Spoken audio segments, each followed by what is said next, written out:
हरिशरण हरि ओम तत्सत। श्रीमते रामचंद्राय नमः। नमः परमहंसाय स्वादितचरणकमलचिन्मकरन्दाय भक्तजनमानसनिवासाय श्रीरामचन्द्राय नमः। वंशीविभूषितकरान्नवनीरदाभात् पीताम्बराधरुणबिम्बफलाधरोष्ठात् पूर्णेन्दुसुन्दरमुखादरविन्दनेत्रात् कृष्णात् परं किमपि तत्त्वमहं न जाने। वसुदेवसुतं देवं कंसचारूढमर्दनं देवकी परमानन्दं कृष्णं वन्दे जगद्गुरुं। गङ्गातरङ्गरमणीय जटाकलापं गौरीनिरन्तरविभूषत वामभागं नारायणप्रियं अनङ्गमदापहारं वाराणसीपुरपतं भज विश्वनाथं। प्रह्लादनारदपराशरपुण्डरीक व्यासि अम्बरीशशुकशौनकभीष्मदालभ्यान् रुक्माङ्गद अर्जुन वसिष्ठविभीषणादीन् एतानहं परं भागवतान् नमाम्यहम्। भक्त भक्ति भगवंत गुरु चतुर्नाम वपुए तिनके पद वंदन किए नाशहि विघ्न अनेक। बंदहु गुरुपद गंज कृपा सिंधु नररूप हर महामोह तम पुंज जासु वचन रवि कर।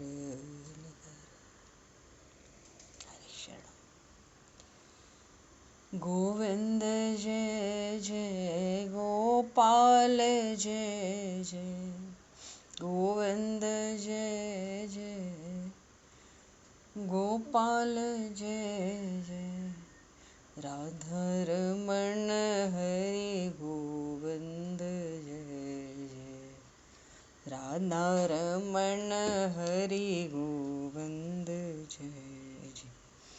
श्री राम जय जय ऋषिकेश जय जय श्री राम जय जय ऋषिकेश जय सीतारमण राम रघुनाथ जय जय सीतारमण राम रघुनाथ जय जय।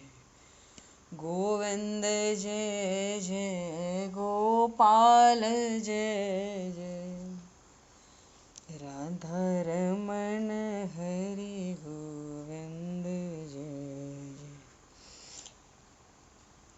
श्री राम जय जय ऋषिकेश जय जय सीतारमण राम रघुनाथ जय जय राधारमण हरि गोविंद जय जय सीतारमण राम रघुनाथ जय जय।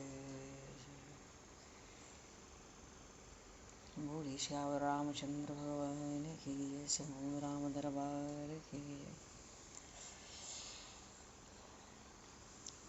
श्री राधे कृष्णचंद्र भगवान की जय। श्री भागे बहरलाल की जय। श्री वृंदावन प्रेम धाम की जय। श्री पंडरीनाथ भगवान की जय। सब संतन की जय, सब भक्तन की जय, समस्त वैष्णवन की जय, समस्त पूर्वाचार्य चरणन की जय, समस्त संप्रदाचार्यन की जय। श्री सद्गुरुदेव भगवान की जय। गंगा मैया की जय, जमुना मैया की जय, सरजू मैया की जय, गौ माता की जय, तुलसी माता की जय, पृथ्वी माता की जय, काशी महारानी की जय। जय जय श्री सीताराम, जय जय श्री राधे श्याम। नमः पार्वती पतये हर हर महादेव। अनंत कोटि ब्रह्मांड नायक सर्वेश्वर पूर्ण परात्पर ब्रह्म असंख्य कल्याण गुणगण निलय भक्त वांछा कल्पतरु शरणागत वत्सल भक्त वत्सल दीनबंधु दया सिंधु यदुवंश में अवतंस लीला पुरुषोत्तम योगेश्वर भगवान श्री कृष्ण की महती कृपा करुणा से एवं महापुरुषों की भावमयी सन्निधि में, साथ ही आप सभी श्रद्धालु भक्त वैष्णवों की मंगल सन्निधि में, मानव जीवन का सर्वोत्कृष्ट फल भागवत गुणगान, भगवत गुण चिंतन का आनंद हम सभी आज से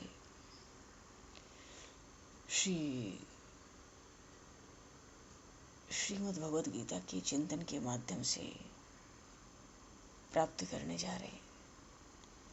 सर्वप्रथम आप सभी भक्तजनों के श्री चरणों में भगवद भाव से सादर वंदन, सादर नमन। आप सभी को यथा योग्य जय श्री राम, जय जय श्री राधे, हरि शरणम, जय जय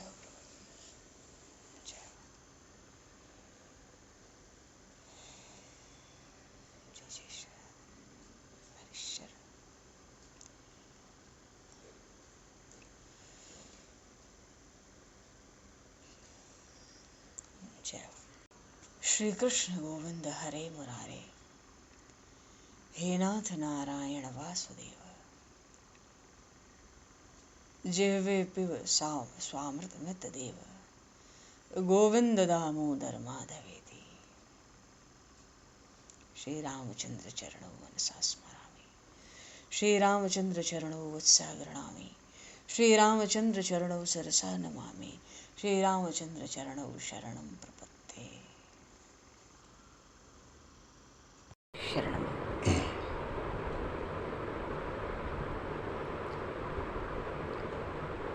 पूर्व प्रसंग में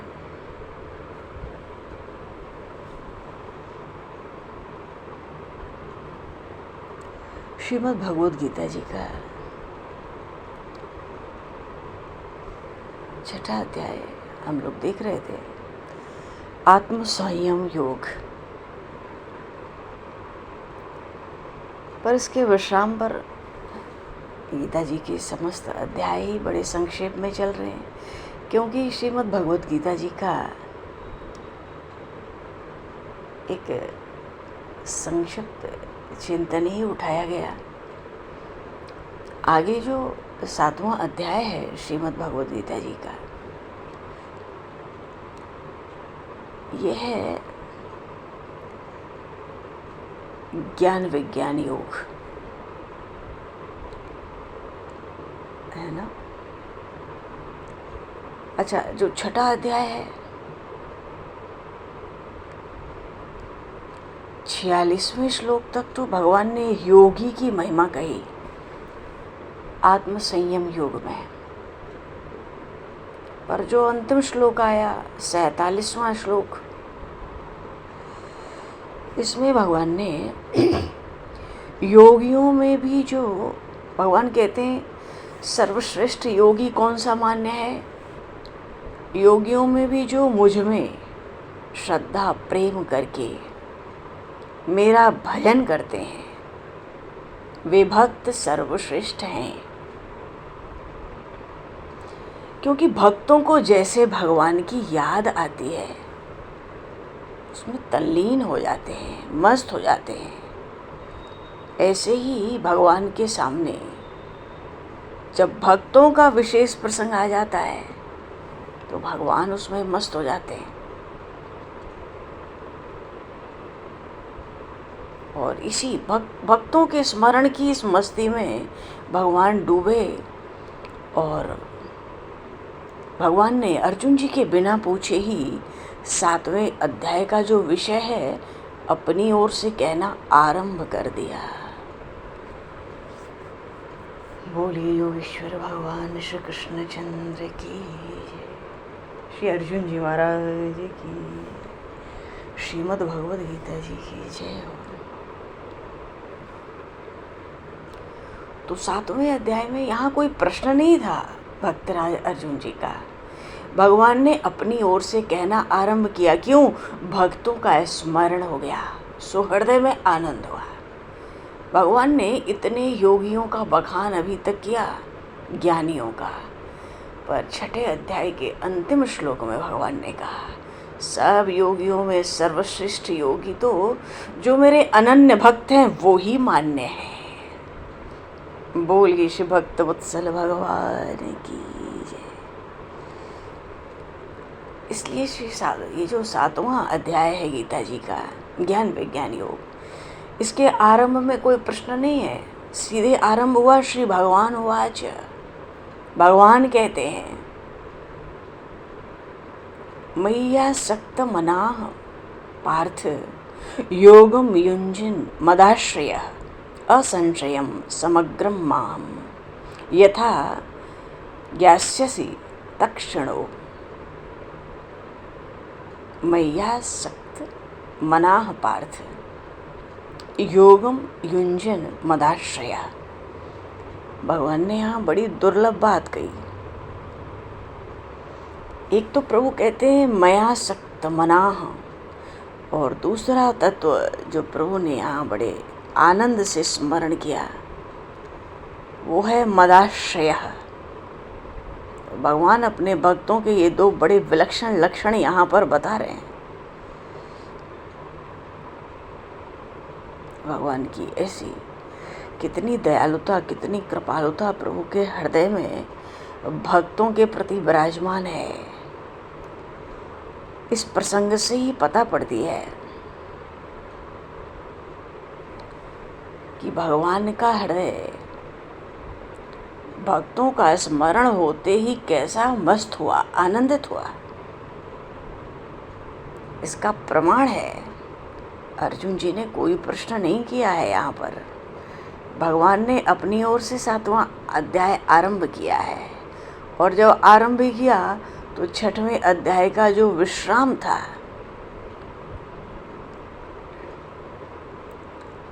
विश्राम में ही भगवान ने कहा था, पूर्व प्रसंग में बात आई, श्रद्धावान भजते यो माम स में युक्त तमो मतः। श्रद्धावान होकर, श्रद्धावान का अर्थ है, भगवान कहते हैं जो मेरे पर श्रद्धा और विश्वास करे। श्रद्धा और विश्वास का अर्थ क्या है? जिसके भीतर भगवान कहते हैं मेरी ही सत्ता हो, मेरी ही महत्ता हो। तो ऐसे जो श्रद्धावान भक्त हैं वो अपने मन को मुझ में लगा के मेरा भजन करते हैं। मैं भगवान का हूँ, भगवान मेरे हैं।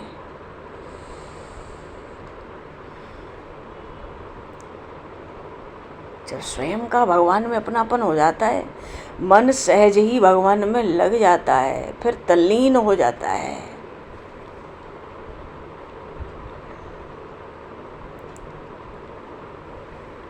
तो कर्मयोगी, ज्ञान योगी सब युक्त हैं, सब संसार से विमुख हैं, सब समता के सम्मुख हैं, पर उन सब में भक्त योगी मनोभक्त को सर्वश्रेष्ठ भगवान ने बताया, योगियों में सर्वश्रेष्ठ।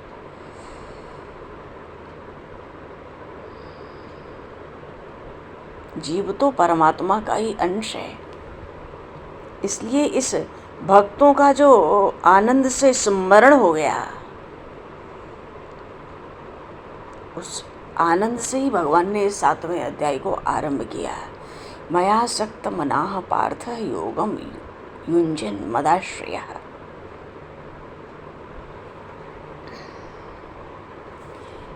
तो मया सक्त मनाः कहने का क्या भाव है? ये बहुत सुंदर श्लोक भगवान ने सुनाया।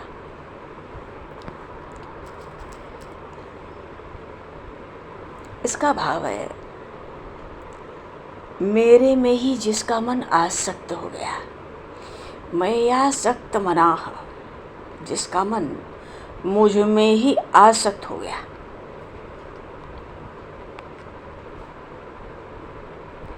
भाव ये हुआ कि अधिक स्नेह के कारण जिसका मन स्वाभाविक ही भगवान कहते हैं मेरे में लग गया मानो चिपक गया, उसको मेरी याद नहीं करनी पड़ती, उसको तो स्वाभाविक ही मेरी याद आती है, उसको मेरी विस्मृति कभी होती ही नहीं। इसलिए अर्जुन, तू भी मेरे में मन वाला हो।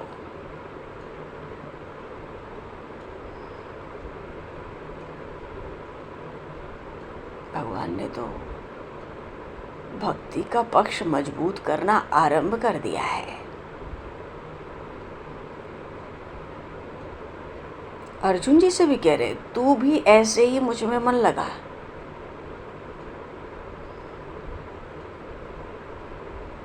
जिन लोगों का ये जो संसार की वस्तुओं में जो उत्पन्न भी होती हैं, नष्ट भी होती हैं, या जो ये 5 विषय हैं, शब्द, स्पर्श, रूप, रस, गंध,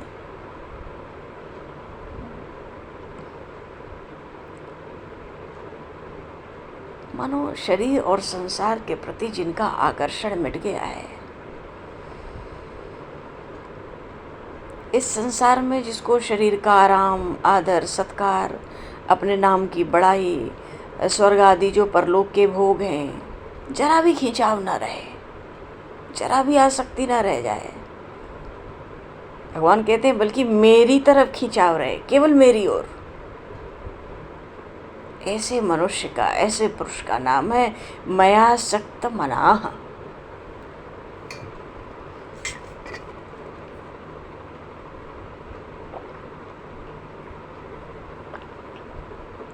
उसको कहते भगवान मयासक्त मनाः।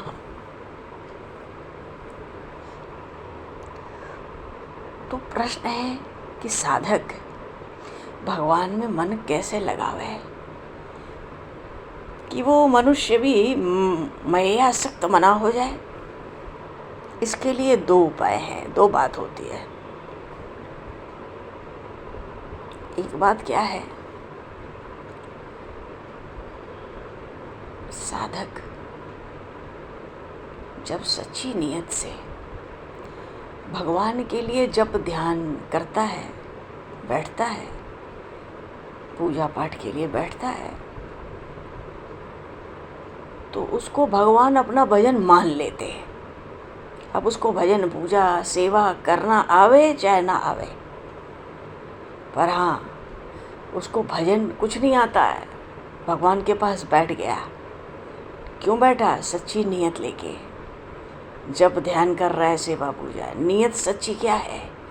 एक भगवान में हमारा मन लग जाए, नाथ आपके चरणों में मन लग जाए, मेरा मन आपके रंग में रंग जाए, चित्त आपके चरणों में लीन हो जाए, 8 पहर किसी तरह बस चिंतन में भींग जाए, निरंतर आपका स्मरण प्रेम बना रहे।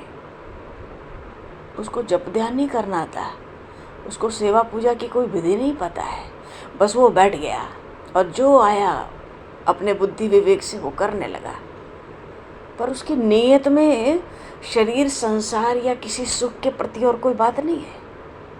ये सच्ची नियत है, केवल भगवान के लिए वो बैठ गया। भगवान उसको अपना भजन मानते हैं। कितने उदार हैं प्रभु। अब मान लो कोई बड़ा धनी आदमी है, किसी नौकर से अपने कह दे, देखो तुम यहाँ बाहर बैठो, अब कोई काम होगा तो तुमको बता देंगे। पर कोई ऐसा दिन आया, रोज तो वो काम बता देता है और मालिक जो काम बताता है नौकर कर देता है। किसी दिन ऐसा हुआ, मालिक ने नौकर को कोई काम नहीं बताया, वो भूल गया, उसको काम बताना ही भूल गया। तो हुआ क्या, वो नौकर दिन भर खाली बैठा रहा। शाम हुई, मालिक से नौकर कहता है, साहब मेरे को पैसे दीजिए। मालिक कहता है, तुम सारे दिन तो आज बैठे रहे, पैसे किस बात के? और नौकर कहता है, साहब सारे दिन बैठा रहा, इस बात के पैसे। अब बैठा तो आप ही के लिए था। अब आपने कोई आदेश नहीं दिया तो मैं क्या करूं? जवाब देते हो तो मैं करता ही हूँ, पर बैठा तो था सारा दिन। तो साहब मेरे पैसे दीजिए, बैठने के पैसे दिए।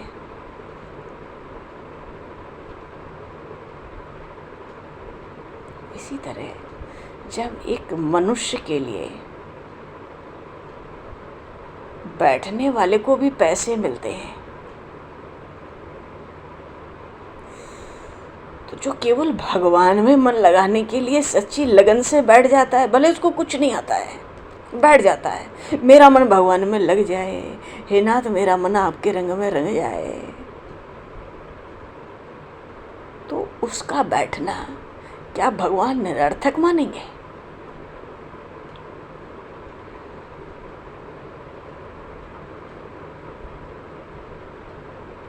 तो कहने का भाव है,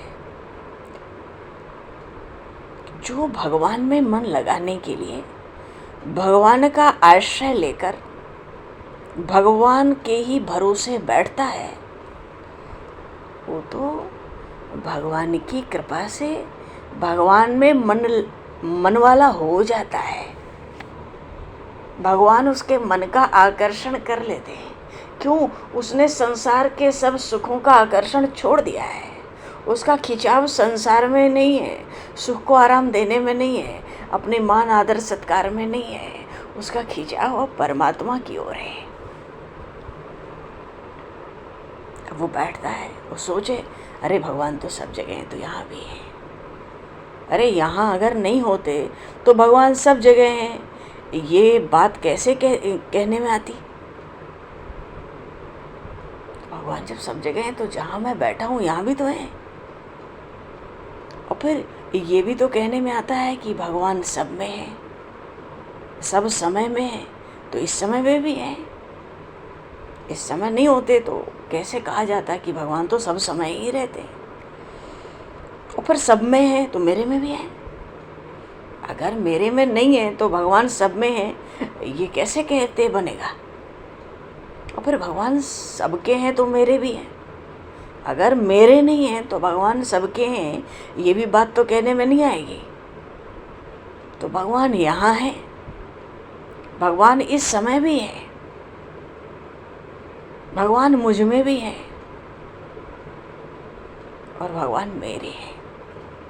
ऐसी भावना भक्त की दृढ़ होने लगती है बैठते बैठते।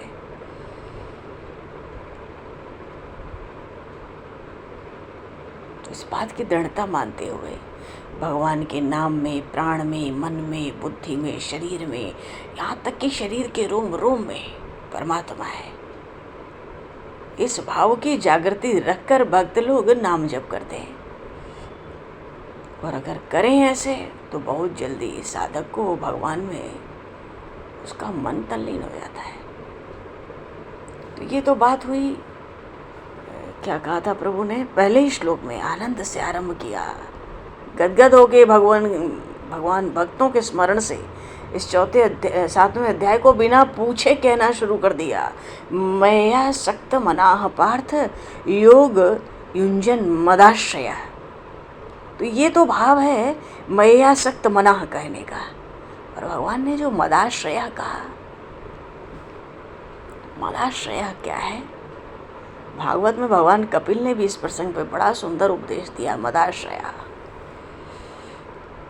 मदाश्रय कहने का भाव होता है, पर वो कहते हैं जिसको केवल मेरी आशा है, मेरा ही भरोसा है, मेरा ही सहारा है, मेरा ही विश्वास है, जो हर तरह से मुझ पर ही आश्रित है, वो है मदाश्रय। जीव का, हर जीव का स्वभाव है किसी न किसी का आश्रय लेता है, पर है तो परमात्मा का अंश। तो जीव अपने अंशी को ढूंढता है, पर उद्देश्य में, लक्ष्य में तो परमात्मा होता नहीं। तो शरीर के साथ संबंध जीव जोड़ लेता है, शरीर संसार से जुड़कर सुख पाना चाहता है, संसार की तरफ खींचता है, सोचता है इसी शरीर संसार से मुझे कुछ मिलेगा, मैं निहाल हो जाऊंगा। पर जब कभी वो भगवान को सर्वोपरि मान लेता है तब तो भगवान में आसक्त हो जाता है ना, आसक्त हो जाता है तो भगवान का आश्रय ले लेता है।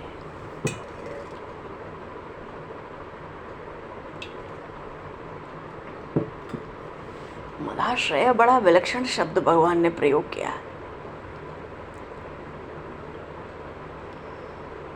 संसार में किसी चीज का आश्रय लें, धन संपत्ति वैभव विद्या बुद्धि योग्यता परिवार सब नाशवान, कुछ रहेगा नहीं। और भगवान का आश्रय कभी कम होगा नहीं, पहले भी था, अभी भी है, आगे भी रहेगा। तो आश्रय तो केवल जीव को भगवान का ही लेना चाहिए, केवल भगवान का आश्रय, केवल भगवान का अवलंबन, उन्हीं का आधार, उन्हीं का सहारा। तो ये जो बातें हैं इसके लिए भगवान ने कहा मदाश्रय।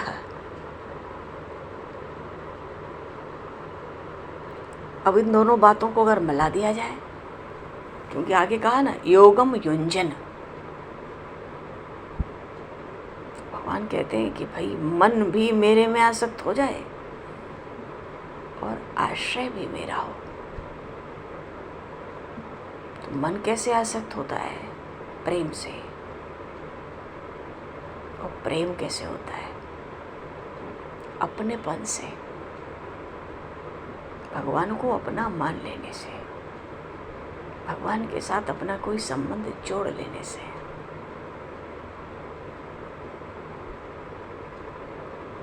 और आश्रय किसका लिया जाता है? बड़े का, सर्वसमर्थ का। कमजोर व्यक्ति का तो कोई आश्रय नहीं लेता। सर्वसमर्थ तो भगवान है,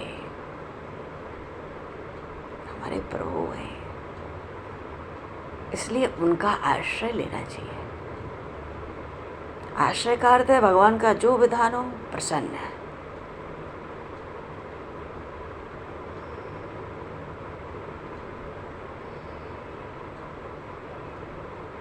मन के विरुद्ध विधान हो तो प्रसन्न है, मन के अनुकूल विधान हो तो प्रसन्न है। भगवान बड़े दयालु हैं, जीव पर अपनापन रखते हैं।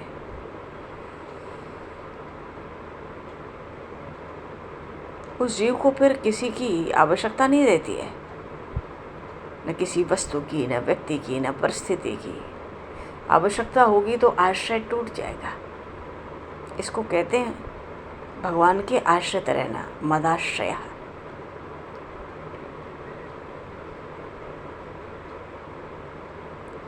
योगम युंजन, ये भी कहा भगवान ने। मय्यासक्त मनाः पार्थ योगम युंजन मदाश्रय।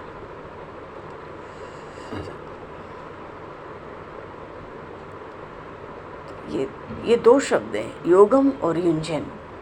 वस्तुतः ये श्लोक बड़ा प्यारा है, इसलिए थोड़ा इसके एक एक शब्द पर हम लोग ध्यान दे रहे हैं।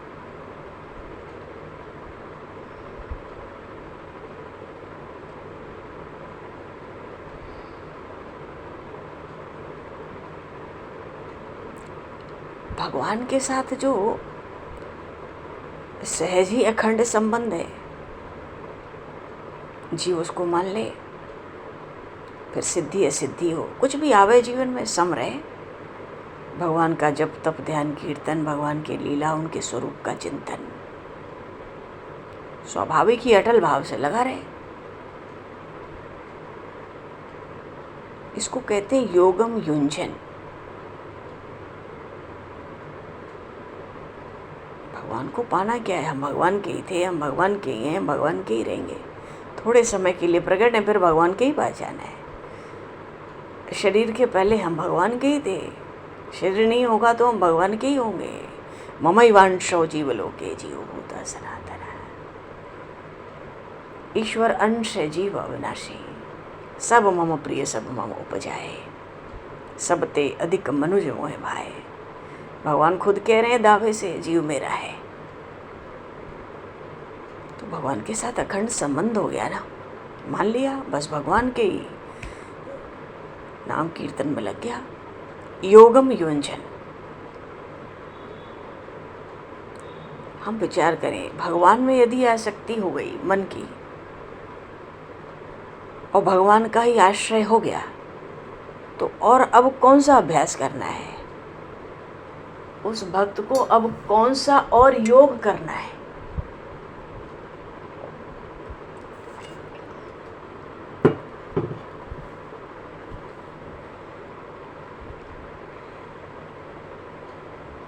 अब तो मन भगवान में है, वो जो कर्म करता है, क्रिया करता है, वो सब योग ही तो है। परमात्मा से संबंध हो गया ना। परमात्मा से वियोग हो ऐसा कोई कार्य भक्त नहीं करता। असंशयम समग्रम माम, ये समग्रम वजनदार शब्द है। प्रभु कह रहे हैं असंशयम समग्रम माम। समग्र, भगवान का समग्र रूप क्या है? भगवान को समग्रता से जानना क्या है? अरे जिनका मन भगवान में आसक्त हो गया, जो सर्वथा भगवान के आश्रित हो गए और जिसने भगवान के संबंध को स्वीकार कर लिया, ऐसा मनुष्य भगवान के समग्र रूप को जान लेता है।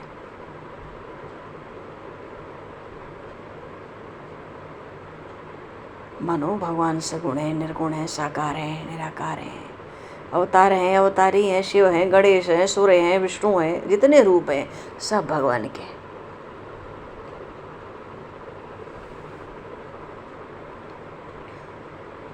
कोई कहते हैं चलो पहले देखो, सब रूप जो भी हैं सब भगवान के। अच्छा, यहाँ भगवान कहते हैं इस श्लोक में, आसक्ति केवल मेरे में, आश्रय भी केवल मेरा, और फिर योग का अभ्यास किया जाए तो मेरे समग्र रूप को जान लेगा। ऐसी बात भगवान ने अर्जुन जी से कही। अब पता लगा आसक्ति हो गई संसार के भोगों में और आश्रय ले लिया रुपए पैसे और परिवार के लोगों का। अब वो भले जितना भी कर्म योग, ज्ञान योग, ध्यान योग का अभ्यास करे, योग का, भगवान कहते हैं मुझे जान नहीं सकता।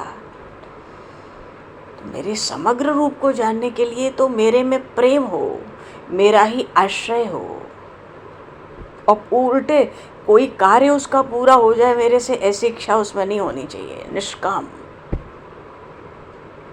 वो तो ये सोचे भगवान जो करते हैं वही होना चाहिए, भगवान जो नहीं करना चाहते वो नहीं होना चाहिए। इस भाव से भगवान का आश्रय, तब वो मेरे समग्र रूप को जान लेता है। मैया आसक्त मनाह और मदाश्रया, मदाश्रया बात बड़ी भगवान ने, जैसे योगम युंजन जो भगवान ने कहा, तो योग क्या है? भगवान के साथ जो वास्तविक संबंध है उसका नाम योग होता है, क्योंकि परमात्मा से जीव का वियोग कभी हो ही नहीं सकता, कभी हुआ ही नहीं, और शरीर संसार हमारा कभी हुआ ही नहीं, भले इसका संयोग दिखे। इसका नाम योग है, जो भगवान के साथ वास्तविक संबंध है। वो संबंध जुड़े कर्म के माध्यम से तो कर्म योग, ज्ञान के माध्यम से तो ज्ञान योग, और भक्ति के माध्यम से वही संबंध जीव प्राप्त कर ले इस जगत में भी तो भक्ति योग।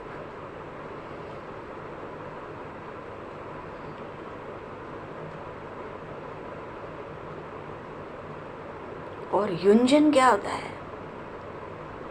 उसी परमात्मा के संबंध को जब जीव अखंड भाव से मानने लगता है, मानो उसी में स्थित रहता है, बाहर निकलता नहीं क्षण भर को।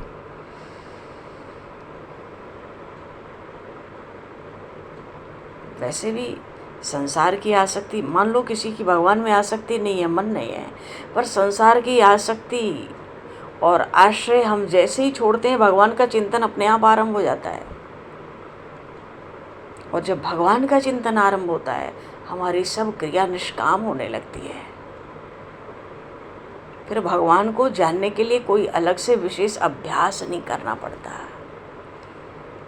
भाव है कि जब तक संसार की तरफ खिंचाव है, संसार की वस्तुओं के लिए महत्व बुद्धि भीतर बैठी है, जीव परमात्मा के वास्तविक स्वरूप को नहीं जान सकता। समाज में किसी बड़े व्यक्ति से अपनापन हो जाता है, कैसे लोग प्रसन्न हो जाते हैं। किसी बड़े पदाधिकारी से संबंध हो जाए, इतने प्रसन्न हो जाते हैं, इतना बल रखते हैं उसका। तो जो भगवान तो सदा से ही सबके हितैषी हैं, सुनते हैं, हमारे खास अंश ही हैं, हम उनके अंश हैं। तो ऐसे भगवान से जब आत्मीयता जागृत हो जाती है तो विलक्षण प्रेम प्रकट होता ही है। बात यह है कि भगवान ने यहाँ शरणागति के तत्व की बड़ी सूक्ष्मता से भी विवेचन किया है। ये पूरा श्लोक ही जो पहले श्लोक आया, ये बिल्कुल शरणागति ही है, विशुद्ध शरणागति, अनन्य शरणागति।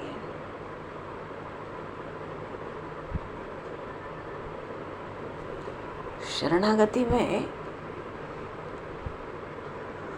भगवान की शरणागति में 5 बातें होती हैं खास,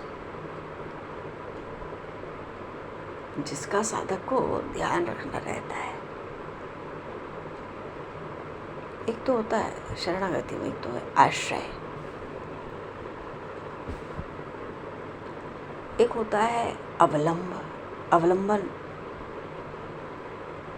ये सब पर्यायवाची शब्द ही हैं, पर कहीं न कहीं से इनके भाव एक दूसरे से अर्थ अलग हैं, थोड़े थोड़े अलग हैं, पर हर एक शब्द भगवान की शरणागति को ही इंगित कर रहा है। तो आश्रय, शरणागति को कई लोग आश्रय कहते हैं, कई उसको प्रभु का अवलंबन लेना कहते हैं। कितने तो कहते हैं शरणागति का अर्थ है अधीनता, भगवान के अधीन हो जाओ, दास हो जाओ। कितने उसको प्रपत्ति के नाम से कहते हैं, साष्टांग लगाओ, उठो ही मत। और कितने कहते हैं शरणागति का मतलब सहारा। है तो सब शरणागति के पर्यायवाचक ही, पर सब ये हर शब्द, ये जो 5 शब्द है ना, आश्रय, अवलंबन, अधीनता, प्रपत्ति, सहारा, ये हर शब्द अपना एक अलग अर्थ रखता है।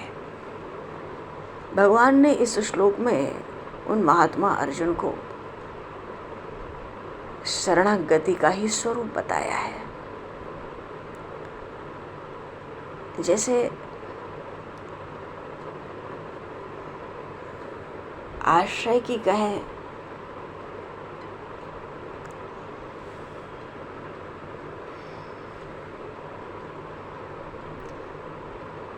चलो अब ये शरणागति का जो 5 अर्थ हैं, बात तो सब एक ही है घूम फिर के, फिर भी इनके अर्थ अलग अलग हैं। अब उसको आगे के प्रसंग में शरणागति के बड़ा गूढ़ तत्व यहाँ भगवान ने बताया। मय्यासक्त मनाः पार्थ योगम युञ्जन मदाश्रयः असंशयम समग्रम माम यथा जास्यसि तत्क्षणो। इस 7वें अध्याय में ज्ञान विज्ञान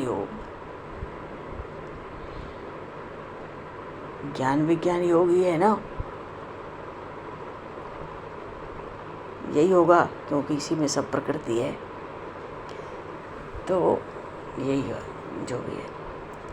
तो इसमें बड़े आनंद से प्रभु ने अपने हृदय के आनंद को व्यक्त करते हुए, भक्तों के प्रति जो प्रभु के हृदय का आनंद है उसको व्यक्त करते हुए बिना पूछे अंतिम श्लोक जब बोला 6ठे अध्याय का, तो 7वां अध्याय आरंभ कर दिया। और शरणागति से, क्योंकि भगवान के प्राप्ति का सबसे सरल सहज उपाय ही शरणागति है। कितने संप्रदायों की तो बस इतनी ही मान्यता है, जीव भगवान के शरण हो जाए। जीव का काम भगवान के शरण होने तक है, उसके बाद जो भी काम है वो सब भगवान का है, उसका कोई कार्य नहीं है। जीव तो बस भगवान की शरण हो जाए। ये तत्व तो बड़ा मधुर भी है और बड़ा गूढ़ भी है। भगवत कृपा से आगे। अभी तो समय को दशरथ करते हुए